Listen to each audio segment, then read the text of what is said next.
Today it's about me getting into a solution. If I'm feeling some kind of way, I know what the solution is. Get your ass to a meeting and talk about it, regardless of what's in my head. It's time for the Share Recovery Podcast, where we bring you amazing life-changing success stories from addicts and alcoholics all over the world who share their inspiring journey in recovery. And now, here's your host, On today's episode of the Share Podcast, Christy D, now 6 years clean from drugs and alcohol, takes us through 18 years of drug abuse and alcoholism. Starting at the age of 13, huffing gas and drinking alcohol, she would eventually graduate to smoking weed, Vicodin, and heavy doses of Xanax daily. At a very early age, Christy marries a member of one of the most notorious motorcycle clubs in the world, and her life becomes a living nightmare. Surrounded by violence, drug dealing, and countless other forms of criminal behavior, Christy hits rock bottom and contemplates suicide. It's in that moment that Christy has a spiritual awakening and makes the phone call that would guide her into recovery. It's a powerful story you don't want to miss. Join us now. And after this interview, if you enjoyed listening to the Share Podcast, please leave us a rating and review on iTunes or Stitcher Radio. This will ensure we get ranked well on these networks, and that means more people will easily find the Share Podcast. This is the best way to show your support and help us grow. I'd also like to add you to our Facebook recovery group. To find the group, type in Recovery from Addiction Stories, and the Share Podcast group will pop right up. Now back to the show. Hey, Christy, thanks for joining us. Hey, Omar. It's great to have you on the show today. How you feeling? I'm feeling great. How are you? I'm doing wonderful. Thank you for asking. All right, so you ready to get started? Yes. Perfect. All right, so Christy, let's dive right in. Tell us about how your life is today, your hobbies, what you do for a living. Take us into your normal daily routine, including recovery. Okay, typically on a day-to-day basis, Monday through Friday, I'm one of those people that is not really a morning person. Okay. So typically my husband wakes me up about 5:36. We have coffee together. He normally leaves before me. I get ready, have my prayer and meditation. It's kind of interesting, the work that I do. I actually process drug tests and background check all day. So for an addict, that's very humbling to see positive tests. And then typically go to a meeting. I sponsor some girls that are in an institution, a lady in an institution. So some days I pick her up and go to a meeting. That's generally my day-to-day living. Okay. All right. So you do H&I work. Yes. That's wonderful. Would you say that that is the foundation of your recovery today? Oh, of course. I'm grateful for the area that I was in when I first got clean. I had one of those sponsors that was a service junkie. So before I had 90 days, I was going to area and outreach, going to H&I meetings, going in treatment facilities to basically just observe. In our area, you can't share until you have 6 months. Today, that is the firm foundation. Yeah, to sit in a meeting for 6 months and not be able to share, that's solid. Yeah. Yeah.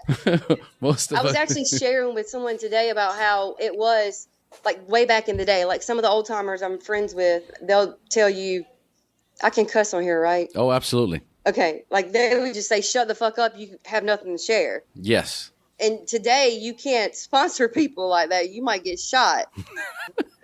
So just the difference in how times have changed. No, It's just amazing. Even the time I've been here has changed. I don't know what happened or how addicts got so sensitive, but Yes. I grew up in that same take the cotton out of your ears Yes. and stick it in your Stick it in your mouth. and shut the fuck up and listen. That's how I came in, and I remember sharing my story a few times. People going, wow, that sounds hardcore. But then the old timers were like, yup, that's how it was when I was getting clean. So it helped me humble myself a lot. Yes. So that helps. Okay. Well, Christy, tell us how old you were the first time you drank or used drugs, and more importantly, how did that make you feel? I remember being in elementary school and being caught in my room huffing gas. Huffing gas. Huffing gas in elementary school. What kind of gas? Just regular gasoline, with a gas can. How old were you? In elementary school. Wow. I'm thinking 4th or 5th grade. Okay. The first time I actually put a substance in my body, I was in probably the 6th or 7th grade, and it was alcohol. Okay. And how did that make you feel? I remember even with the huffing gas, the euphoria feeling, I liked it. Just being outside of yourself. I lived in a household with an alcoholic father, so just that feeling of escape, I would say, is pretty much what I fell in love with. I got you. All right. Well, I think you're warmed up, so I'm going to turn the show over to you, Christy.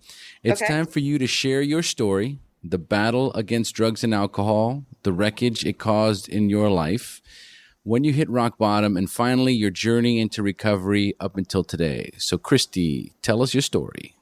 Okay. Like I was saying, I grew up in a home with the alcoholic father. I remember a lot of bits and pieces, like my mom running over him with the car and breaking his leg. Intentionally? Yes, intentionally. Oh, my God.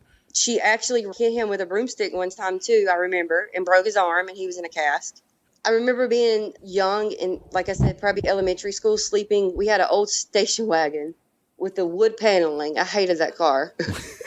And I remember sleeping, like having pillows and blankets back there and going to school, and had slept in the car that night because he was in a drunken rage.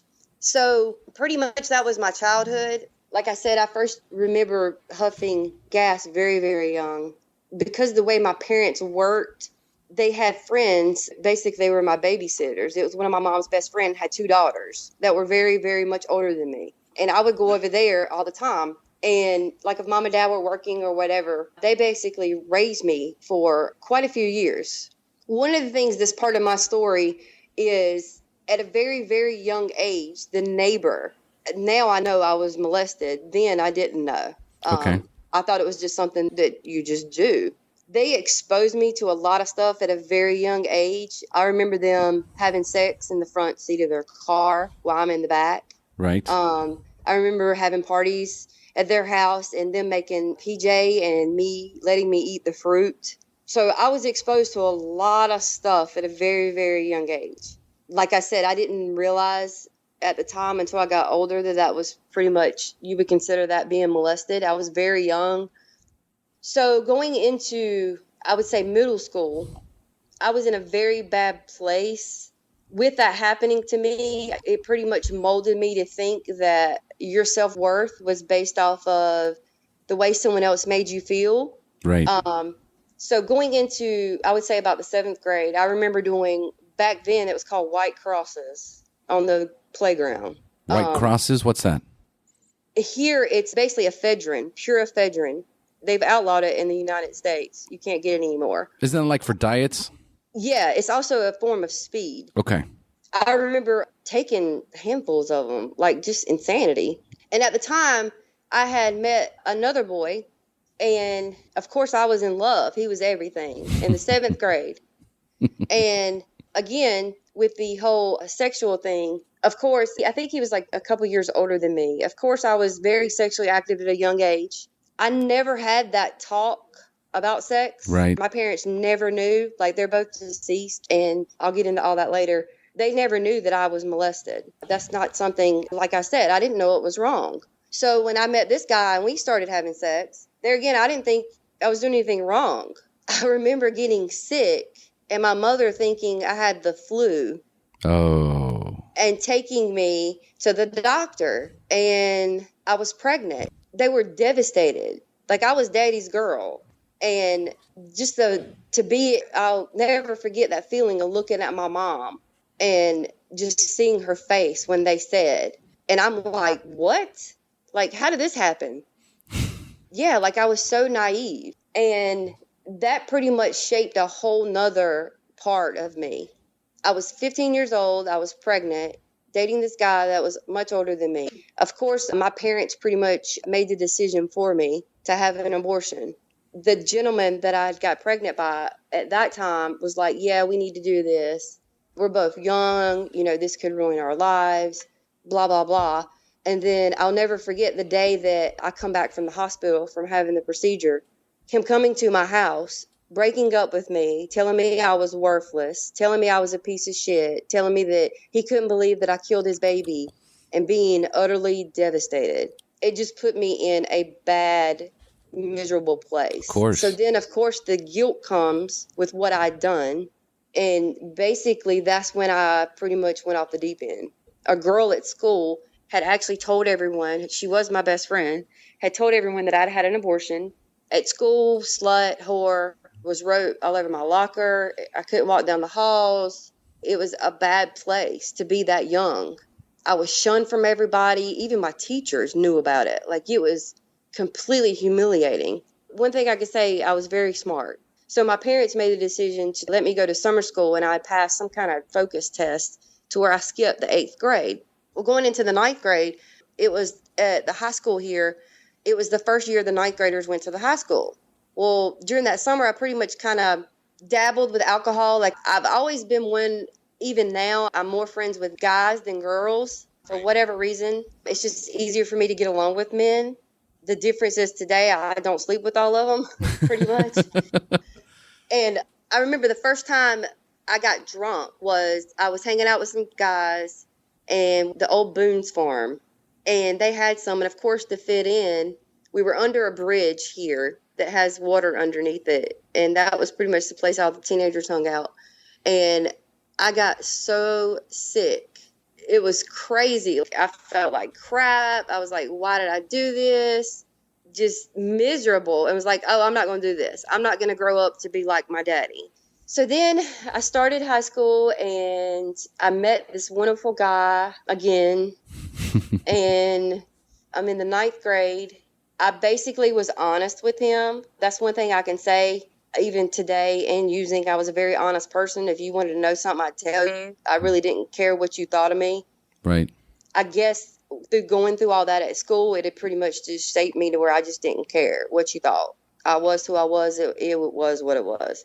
So I met this guy and pretty much told him about the abortion, that I hadn't been with anyone since then because I was nervous. Like, I'd opened my heart up to this guy and he pretty much just destroyed me. Right. So, of course, me and this guy, after him being persistent for months and months and months, I finally decided to go on a date with this guy. And at the age of about 16, 17, I'm still dating him. We're serious. And in the middle of all this, my father had got clean in the 80s. I remember him going to treatment. I don't remember a lot about it. I just remember him sending letters home. I remember him getting out, basically just not drinking anymore. To this day, I'm not sure if he worked the program. There's a guy in AA that I end up meeting once I come into recovery. And I know him as Mr. So-and-so, and he's got 20-something years clean. And I walk in the AA meeting that night, and I'm looking at him. You drank with my daddy. And he was like, no, I've been clean for this amount of time. My whole childhood, I thought this man was one of my dad's drinking buddies, and the whole time he's in AA. Oh. Yes, which is crazy. Yeah. Like, I never knew this until I walked into the rooms. That would just blew my mind. So my dad ended up relapsing my senior year of high school. And for whatever reason, that devastated me. And I made the big girl decision with the guy that I was seeing that I was going to move out. So I moved out and actually moved in with, it was him and one of my girlfriends at the time and myself all end up finding a home that we could all afford. Basically, I was still in school, so they were paying the rent. And I was playing house at 17. Needless to say, I did not finish school. I ended up quitting. Our house pretty much became the party house. Everybody we knew come to our house to party. We drank every day, drank every weekend. I mean, it was just what we did. Like, we even turned our kitchen table. It was so hilarious. We turned our kitchen table into a ping pong table. Just the insanity. So needless to say, I pretty much ended up quitting. I think it was probably about 12 weeks before I was supposed to graduate. Uh-huh. I got the bright idea that I was going to quit and go back. However, I was going to go back to another school. Like, I can do this, but I just got to go to another school is what I told myself. So I ended up transferring to another school, which is in a town next to ours, my senior year. Needless to say, I didn't last probably a month. So then I was going to be a big girl and get a job. So the drinking and the using pretty much become like a social thing. Okay. Like on weekends, if we would go out. I mean, mind you, I'm not even 21 yet. So pretty much, I mean, I was okay. I worked. I paid my bills. Me and the guy, we moved out on our own. I mean, life seemed to be going pretty good. He had a full-time job. I had a full-time job. I mean, everything was great. We ended up getting married in 1998. During that time, my dad had found out that he had cirrhosis of the liver. Ooh. And I pretty much didn't know what was going to happen in our rehearsal. He was so sick that he couldn't even practice. And that was in August of 1998. He already had, at that point, very advanced, probably stage 4 cirrhosis of the liver? Yes, it was horrible. Mm-hmm. And mind you, he was clean. Right. But once it gets you, it gets you. Yeah, exactly. He had just destroyed his body so much. And plus he had a couple, he was in a car accident. He had a heart attack right after he had quit drinking. He had a severe heart attack. And then he was a journeyman's electrician. So a scaffold had broke and he ended up crushing his leg and hip. And that had to be put back together. So his body had just been through hell. Right. And at this point, when you were getting married, how old were you? I was 20. So instead of having a reception, we had a party. We went to our house and the neighbors combined with us and we partied like there was no tomorrow. There was so much alcohol and smoking pot and just that was our reception because I'm not 21. So basically, my dad had found out that he had cirrhosis of the liver. That was in August. In May, Mother's Day of 1999, my dad actually received a liver transplant. No kidding. Yes. Oh, wow. My mom and dad had moved down to Charleston, to Folly Beach. Right. To take care of my aunt. And when my aunt passed away, they basically inherited the house. So they stayed there, which ended up looking back on how everything was already laid out. He ended up finding out he had the cirrhosis down there. So MUSC is one of the best medical universities in Charleston. And that's where all his doctors were. Okay. And that's where he actually had his transplant. Wow. So going through that, again, being daddy's girl, I was very grateful. That was an experience because I honestly didn't know if he was going to live or die. Fast forwarding, still using occasionally. I mean, nothing really happened. Probably about 3 weeks, maybe a month into my marriage, I had my first affair. You did? Yes. Okay. Going back to the men thing, I'll get into that more detail through my story because I can honestly say today that sex was my first drugs. Okay. And of course, he forgave me, blah, blah, blah. I choked it up as just being immature and young and blah, blah, blah.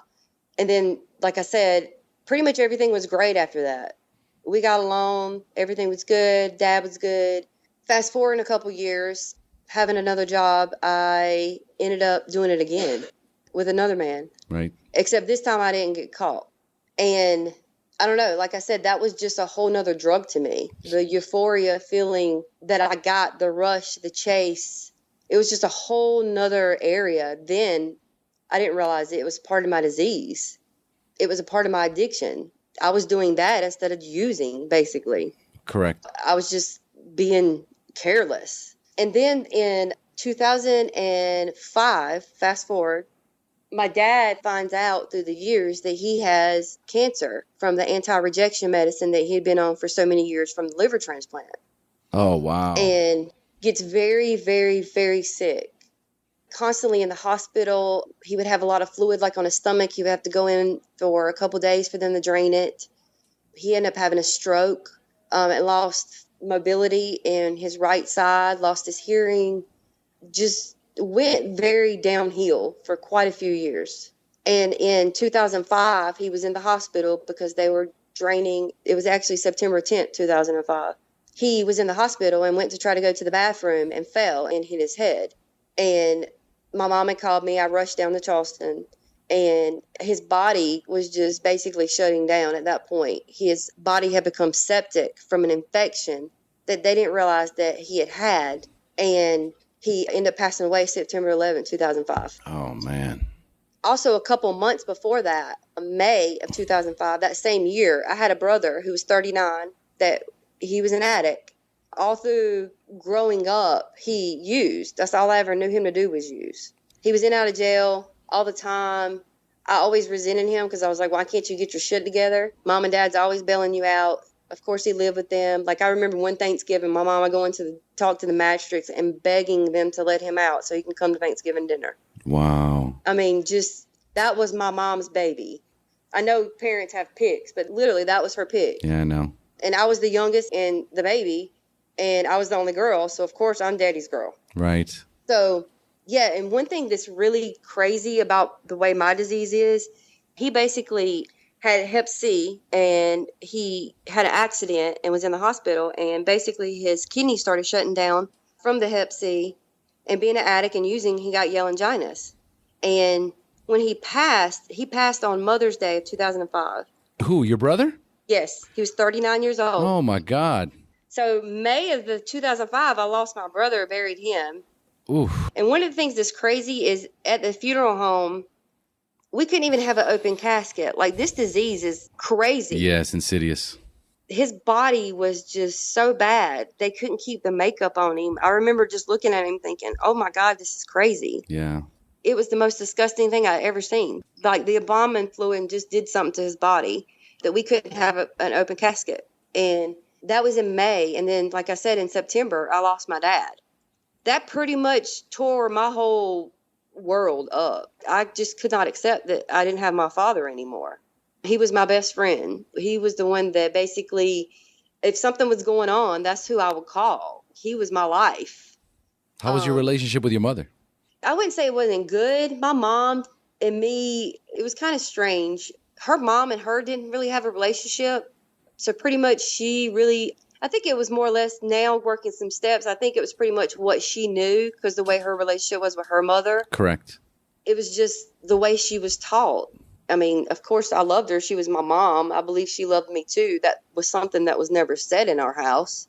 Of course, me and my dad expressed that, but we pretty much had an okay relationship, I would say. But my dad was my rock. No matter what was going on, my dad would keep me in check.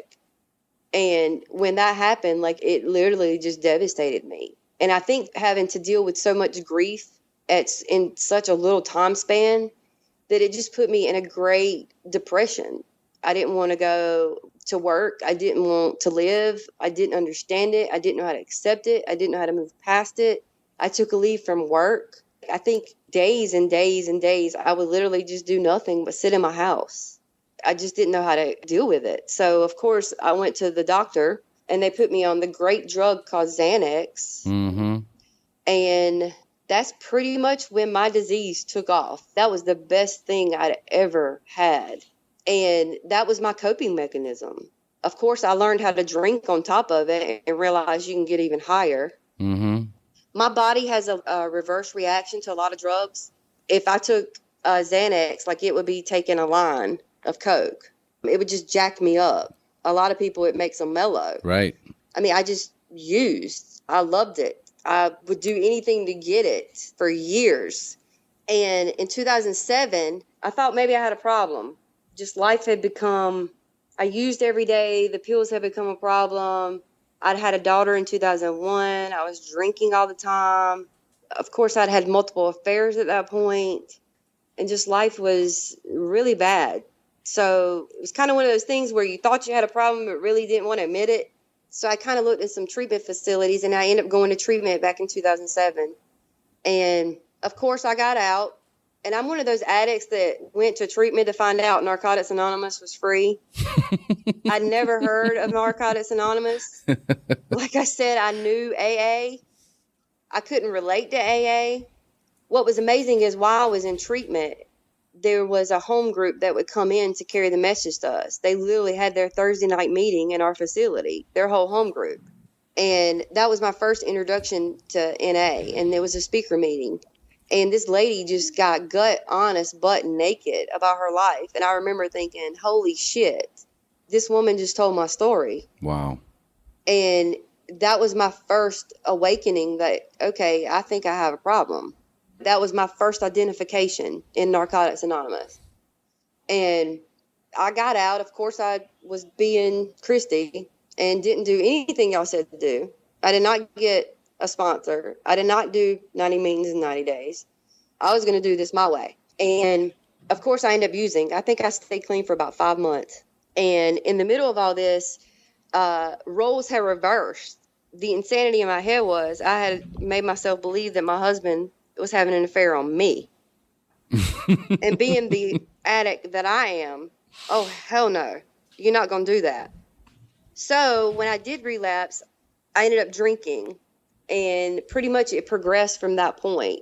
Like, in my mind, I remember justifying, okay, I'm not using pills. I'm not smoking dope. I'm just drinking. I'm okay. I can handle this. And then it just kept getting worse. It went from beer every now and again to liquor every now and again to, in the end, I was literally drinking about a fifth of Crown Royal. That was my alcohol preference every day. Some days I would start at lunch and think nobody knew. I would put it in a diet Dr. Pepper bottle and pour out like 3/4 of it because it disguised the color. And everywhere I went, I had a diet Dr. Pepper. And there was a bottle somewhere. Right. In the end, I finally, in the midst of all that, my mother died in 2008.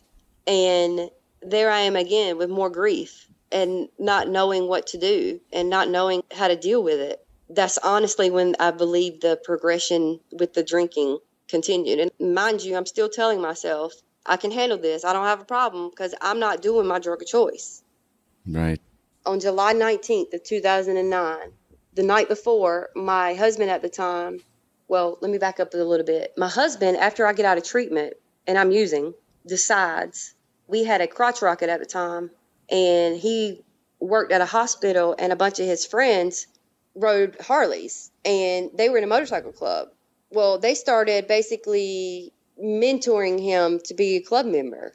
Eventually, he ended up joining the club. It's a very known club. Motorcycle club in the sense of Sons of Anarchy type.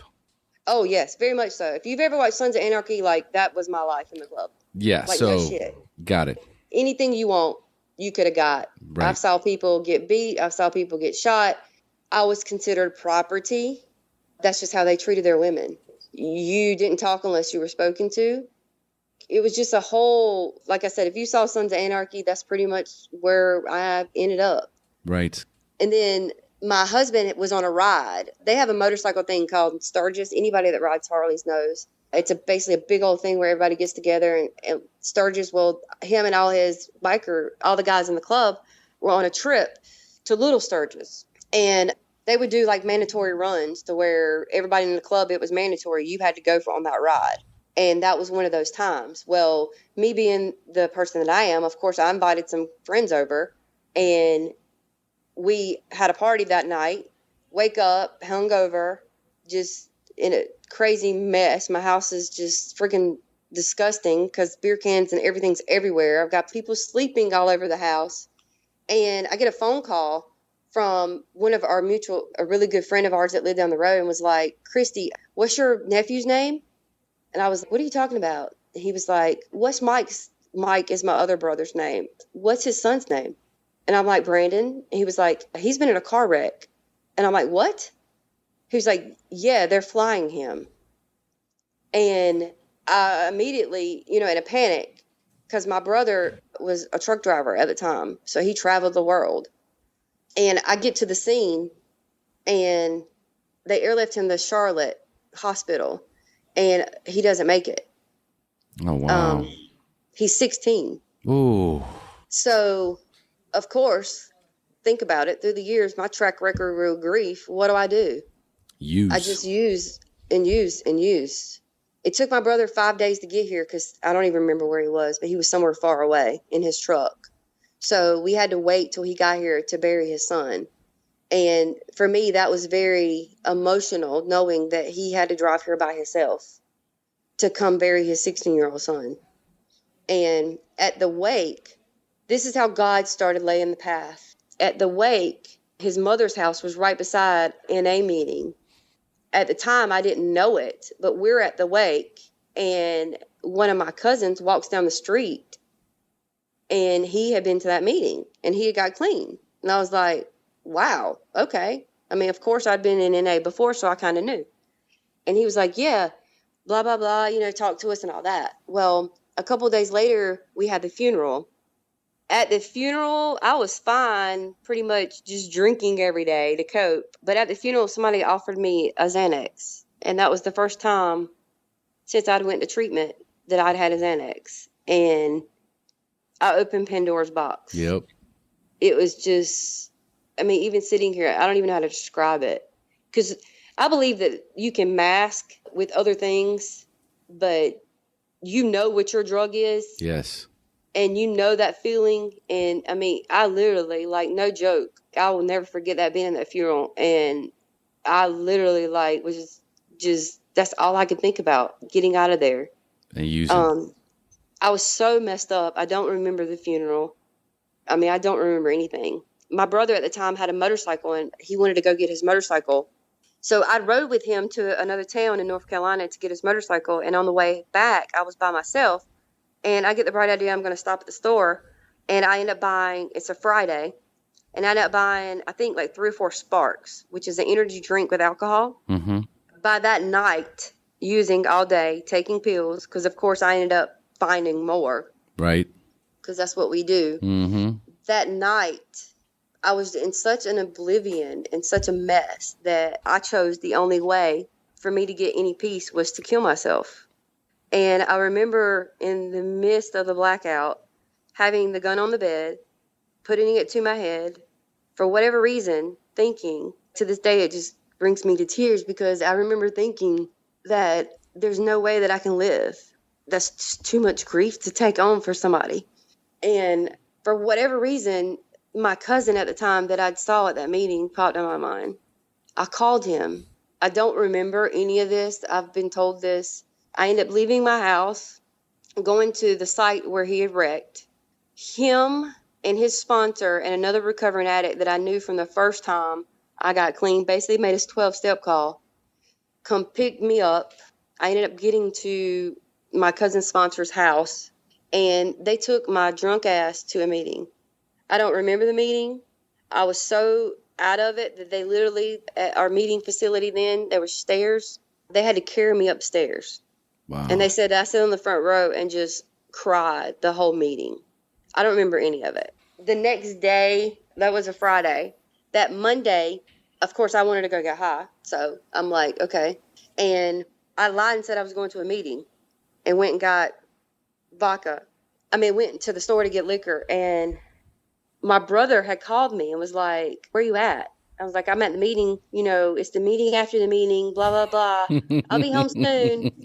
And I was actually hiding at a friend's house. And this is the type of relationship me and my brother have, and we still have it to this day. He was like, no, fuck, you're not, because I'm in the parking lot. Ooh. And I was like, oh, crap.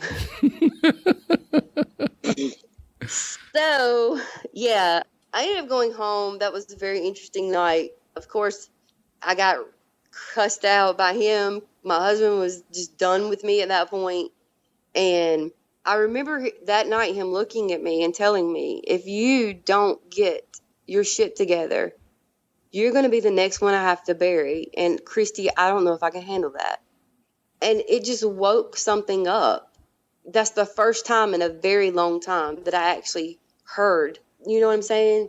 Yeah, I know. And I think it was a couple days later, I ended up going to another meeting. I kind of don't remember a lot of that. I remember going to a few meetings. So my clean date, actually, just by the timeline, because I knew that Friday I was at that meeting. I knew that Monday night I used. It's crazy. The only reason why I remember that Monday night is because The Bachelor comes on Monday nights. And I remember being at my friend's house and The Bachelor being on TV while I'm drinking. Oh. Yeah, so I remember being at that meeting on Thursday night, and I hadn't used since that Monday, but that's what I chose at the time to call my clean date, which was July 30th, 2009. Wow. And when I got here, I can honestly say I didn't know if I was going to stay. I didn't know if I wanted to stay. Right. I wasn't there yet. I knew that I was in such pain and such misery that I wanted it to stop. And I knew from the first time that I'd been here that there was some peace, because I got it before. I'd felt it before. The lady that was with me that Friday night, like I said, I knew from the first time she was actually my sponsee sister. I asked her to be my sponsor because I felt like I couldn't trust anybody at that point. And of course, I had already knew her. So I got a sponsor. I did do 90 meetings in 90 days this time because I feel like that is very important. Eventually, I started working steps. Now, mind you, when I got here, they give you 2 suggestions. Don't make a major decision your first year, and do not get in a relationship. Yes. Well, I remember that Thursday night meeting. I go to the meeting, and one of the old timers is picking on me. This guy was like joking around or something. I don't remember what he was doing. And he was like, "You need to stay away from him." And I'm like, okay. You don't tell an addict stay away from somebody. So, of course, from that moment on, I started paying attention to this person because I was curious. So then basically I made the decision because at that point I knew my marriage was over. I was basically living upstairs. He was living downstairs. We were only together for our daughter. And your daughter? I haven't heard anything about your daughter in I forgot you. Where was she this whole time? Living with us, watching her mother get high. How old was she at the time, right when you got sober? She would have been 7. Oh, my God. She remembers one Christmas in particular where I passed out on the Christmas tree, and she woke up to see what Santa brought, and Mommy's asleep wasted. Wow. Yeah. Yeah, she can tell you. She also remembers the diet Dr. Pepper. Because I got to a point to where I didn't want to get caught what was in my drink. So I'm so embarrassed to say this, but it is what it is. I would give her some if she asked for a sip. That don't taste right. Right. So you give her a sip just to quiet her up.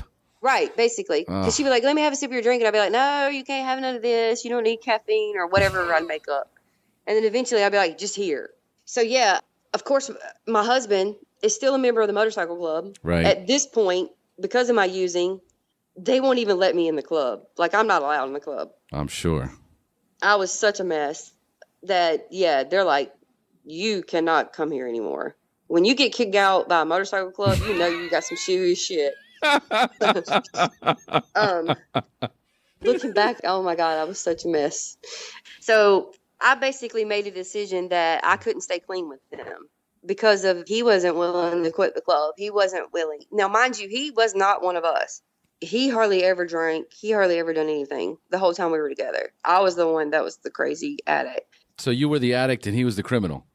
Pretty much. Got it. I ended up leaving. I found an apartment. Now, mind you, I'd been with this man since I was 15. Okay. Here I am, 30. And I find my first apartment, buy my first car. And here I am with 90 days clean? Wow, that was fast. Yeah, I left. My first night in my apartment was November 5th. And my clean date was July 30th. For the first time in my life, because I went from mom and dad's house to his. Right. The first time I'd ever lived by myself. First time I ever had to learn how to pay bills. That's one thing I'm grateful for is this program because no matter what you don't know how to do, there's somebody that's going to teach you. That's correct. Yeah. I mean, my sponsor taught me how to finance my bills. She taught me how to make a car payment, how to sign a lease. I had no idea. It was just amazing to me. And of course I stayed. I mean, this program just gives you so many gifts. Now, as far as the grief situation, I did seek outside help for that when I first got clean, because for me, when I quit using, all that come up. I'd never dealt with it, and it was overwhelming for me. All of them had died all over again. Right. And, I mean, I used to cover it up, so it was something that I had never accepted, basically. So I had to seek some outside counseling for that for about 8 months. And it was just basically a little girl grows up. Yes. I told myself for years I was pretty much the devil's child. When you start hanging with Hell's Angels, I mean, that's what you think. That's the mentality I lived. I was the devil's child. I was a hellion. I was going to stay a hellion. And, I mean, that was my life. So to get into a program and see the difference and have these people love me in spite of me, because I was definitely a mess when I got here. I was actually sharing with someone the other day about the whole honesty piece. I struggled with that when y'all told me I had to get honest. I would just be blunt. I didn't care. If you asked me something, I'd just be blunt. If I hurt your feelings, I hurt your feelings. And my sponsor literally had to take me to the side and was like, "No, that's not how it works. Right. You don't be honest if you hurt somebody, because then you have to make an amends." And she was like, "If you don't know how or you can't be honest, then just don't say anything." And that whole concept just amazed me. That I even had a choice. Instead of telling a lie, just don't say nothing. And, I mean, I grabbed on to a lot of people. I did struggle a little bit with the whole club situation when I first left because, I mean, of course, like I said, I was property. They would stake out my apartment. They would follow me. There was a gentleman with like 40-something years clean in my home group, and he actually helped me with that. He also was in a club. And he gave me a lot of experience on getting out because I honestly thought that they were just going to terrorize me the rest of my life. And I mean, it was just different. And two, that guy that they told me to not talk to and stay away from, we ended up becoming really, really good friends. You know how sometimes you can hug somebody and you feel their spirit? Yes. And you get this peace about them? Mm-hmm. He was one of those people. And when I walked into the rooms, I didn't have a concept of God. I didn't want nothing to do with God. I didn't want to work down steps that had anything to do with God. Like, I was so closed-minded to that whole concept. And he was very spiritual, and he would talk, and he was very open, and he was humble. He was homeless at the time, and just coming to a meeting and was bubbly and so happy. And I was like, I want to be that one day. I want to have that. So we ended up becoming friends, and he would come over to my apartment. We would hang out. We would go to the mall together. We would go shopping. We would go to movies. And I remember after, of course, I didn't got divorced by this time. I did get joint custody of my daughter, which was a blessing considering my track record. Right. I had her Monday through Wednesday, and my ex-husband had her Wednesday night through Sunday. We both lived in the same school district, so it was joint custody. Nobody had no more. Nobody paid child support. It worked out. That was the best situation for us. And, of course, this gentleman that I'm friends with never knew my daughter. Like, I was just strong-minded with that. Right. I'm not just going to invite somebody or introduce somebody to my daughter. On into my recovery, probably, I would say, maybe right before I picked up a year. I'm not really sure when. I was at a meeting. Me and him had been hanging out. We were really, really good friends. And I remember looking at him in that meeting, and he was a construction worker. He had these dirty boots on with red mud all over him, this black cutoff T-shirt, a hat, hadn't shaved. And I remember looking at him and thinking, damn, he's pretty hot.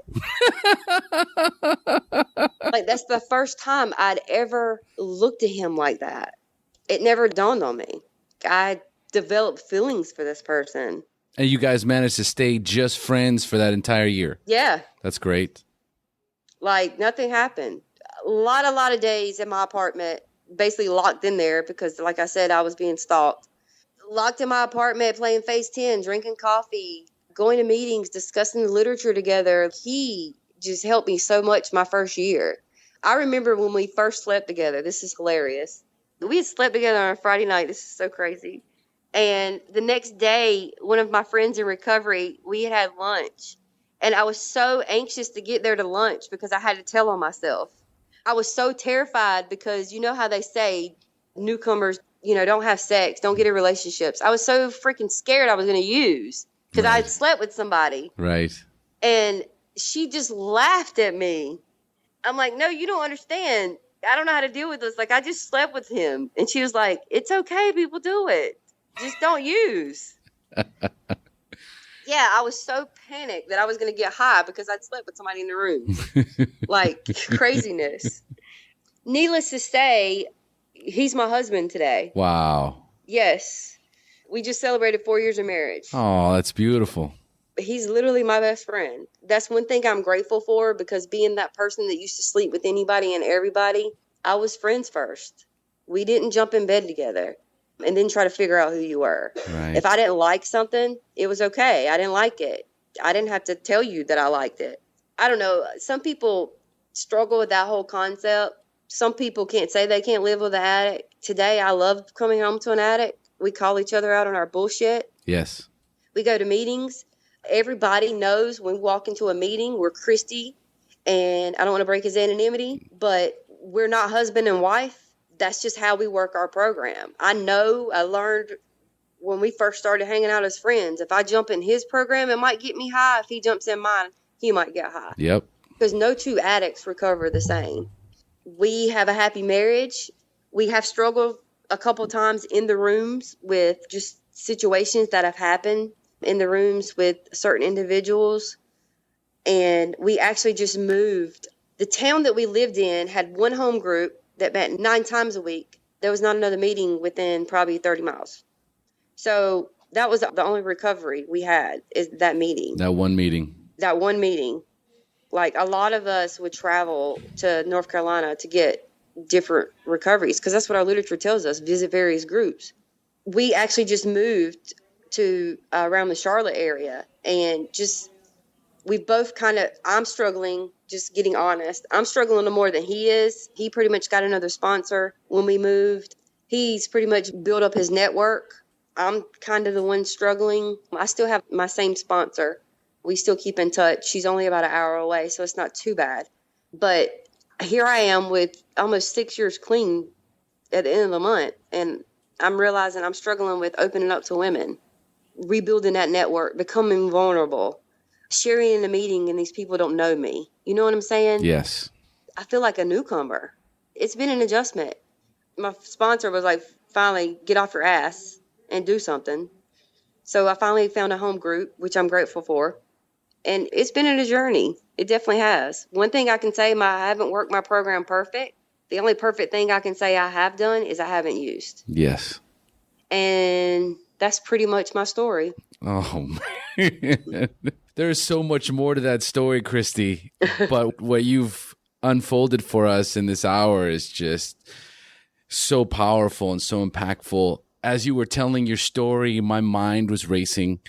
I was just kind of there with you and trying to imagine everything that you were going through. I watched all 7 seasons of Sons of Anarchy. Oh, God, I love that show. Such a degenerate junkie of that kind of lifestyle. Yeah. You know, I never lived it, never even entertained the thought of actually getting into that lifestyle.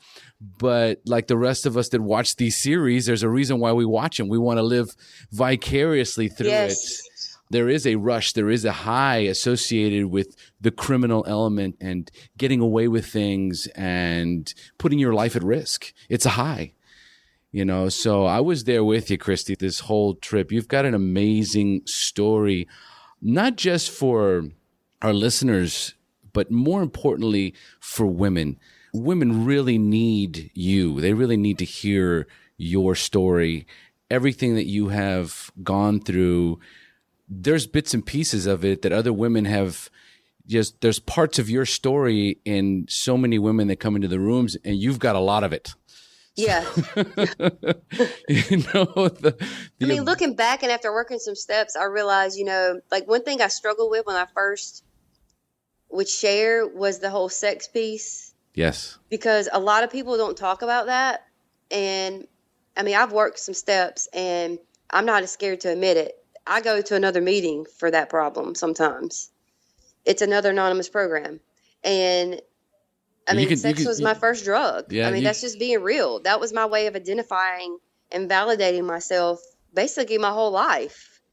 I remember I actually opened up an SLAA meeting in my own group. We were, you know, I'm in Costa Rica. And when you talk about one meeting to go to, you know, in Costa Rica, this is a Spanish speaking culture. So to find an English speaking meeting, there was only one. So I couldn't drive a half an hour, or 2 hours. There was no other meetings. There's just one NA English speaking meeting. So those of us that were going had to stick together. We didn't have a choice. Oh, wow. We didn't have a choice. So what we did was when we started to recognize those addictions that were affecting our lives, like the sex and love addiction. Exactly. I opened up that meeting, and there would be like 5 or 6 of us that would meet upstairs. And yeah, it started to flourish a little bit, but it was tough to maintain it. But yes, you have to branch out sometimes because it's an aspect of our disease that's just as all-consuming as the drugs and alcohol. Right. I mean, the literature talks about how we have other manifestations. It's the symbol, I believe. And it talks about how you have other manifestations in your life. That's just basically a whole nother branch that stems from your disease. It's for a sure. lot of people can't relate to it. Like my husband, he knows my story. That's not something we actually were talking about it last night. And he gets it to a certain degree, but that's not something he's ever struggled with. And he actually has a hell of a story as well, considering where he come from. And I'm grateful that like I said, we're both in recovery because he has acceptance. He knows I'm not that person anymore. He knows that, today it's about me getting into a solution. If I'm feeling some kind of way, I know what the solution is. Get your ass to a meeting and talk about it, regardless of what's in my head. I got clean in NA. I go to a lot of AA meetings just because if it's a 12-step fellowship, I'll show up OA, AA, SLAA. I don't care. God is in all those rooms. God does not discriminate. Okay? That is so true. Don't come and tell me, I'll get on a soapbox fast. Don't tell me God does not exist in those rooms. God exists in all those rooms. So I'll show up to any one of them and I won't feel guilty about it. I go to where I need to feel comfortable and where I need to share my experience, strength, and hope and get help. But I know that for Narcotics Anonymous, that was my first sponsor told me the reason why I go to Narcotics Anonymous is because I'm addicted to everything. And Narcotics Anonymous is all encompassing. All of it. It includes everything. If you're addicted to ding-dongs, if you're addicted to sex, food, alcohol, miniseries, I don't care what it is, you can use those 12 steps to you just attach addiction to any of it.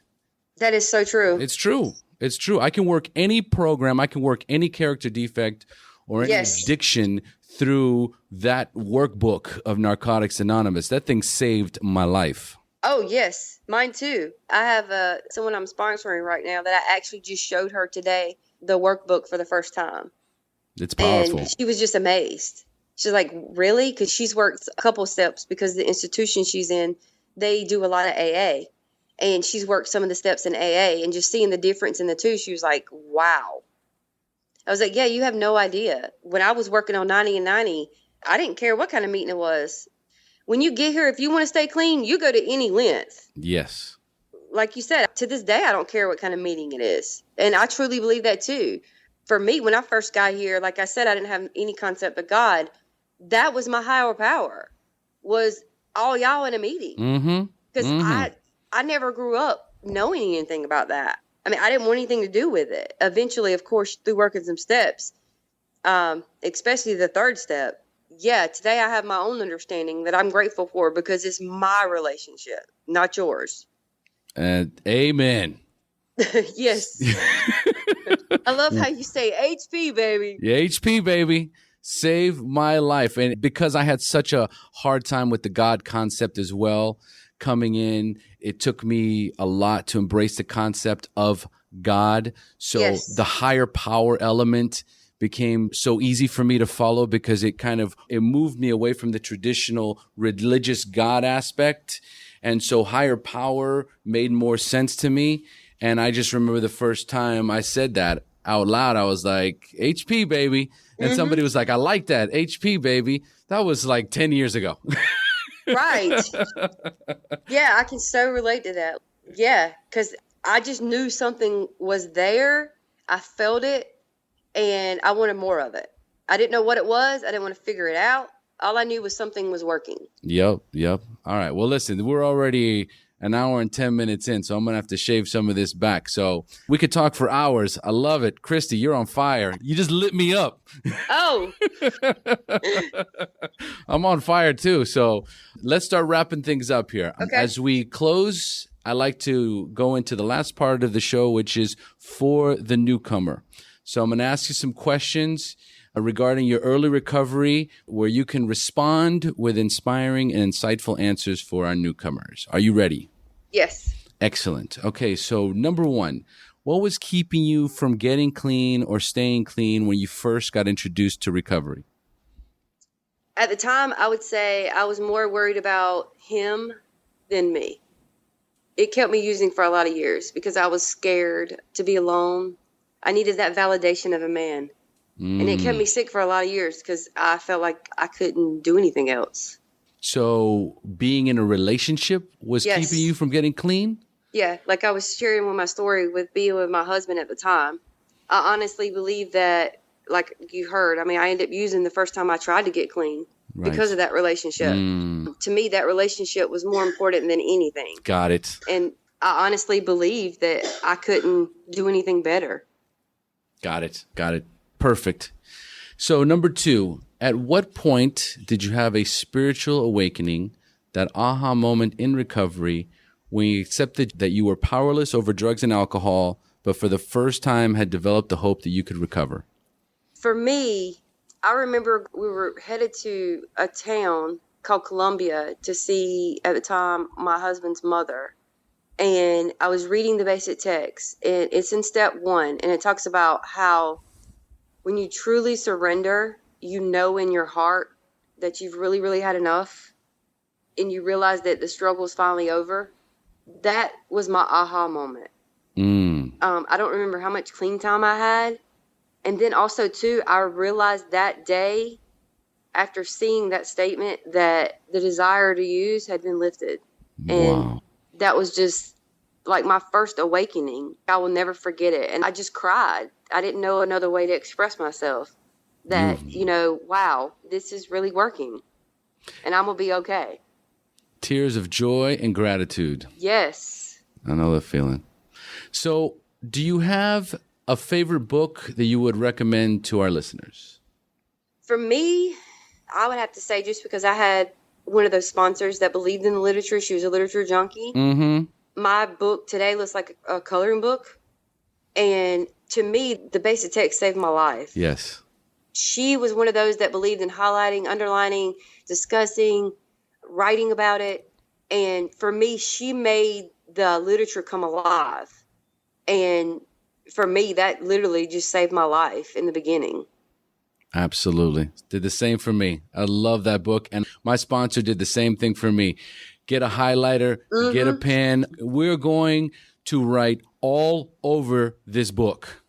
Yes. That's the first thing he told me. He goes, don't be afraid to get it dirty. You're going to highlight it. You're going to write it. We're going to underline it. You are going to write all over this book. Like mine's to the point now to where I'm fixing to have to put duct tape on it. It works if you work it. Yes. All right. Number 4, what is the best suggestion you have ever received? It's so cliche, but I would have to say keep coming back. Because like I said, when I got here, I didn't know if I was going to stay. I didn't know if I wanted to stay. I didn't know how I was going to stay. All I knew was that I needed to do something different. And at that point, I was willing to try. If y'all would have told me that if I jumped off a 20-story building, I probably would have tried it. Because I was willing to do something else. Yeah. Because what I'd done for so long did not work. And like I said, when you're to a point to where you're ready to just say, I'm done and take yourself out, that woke my ass up. Beautiful. I love it. So then number 5, if you could give our listeners or our newcomers only one suggestion, what would it be? Give yourself a break. Don't be so serious. Nobody works a perfect program, no matter how they share. Just don't. You're going to make mistakes. You're going to stumble. You're going to fall. You're going to do stuff wrong. You're going to do stuff right. It's like a roller coaster, like literally. Like you have ups and downs. Just don't take yourself so seriously. Life's too short for that. I didn't get clean to be miserable. Amen. Amen. They call that Rule 62 in AA. Oh, wow. Don't take yourself so damn seriously. That's awesome. I didn't know that. Oh, yeah. Yeah. I remember the first time I heard that was when I was doing an interview. And somebody said, Rule 62. I said, what's that? They said, don't take yourself so damn seriously. Yeah, I got to remember that. That's pretty cool. All right. Great suggestions, Christy. We have now reached the end of our show. Thanks for joining us. And as we say in Costa Rica, pura vida. Pura vida.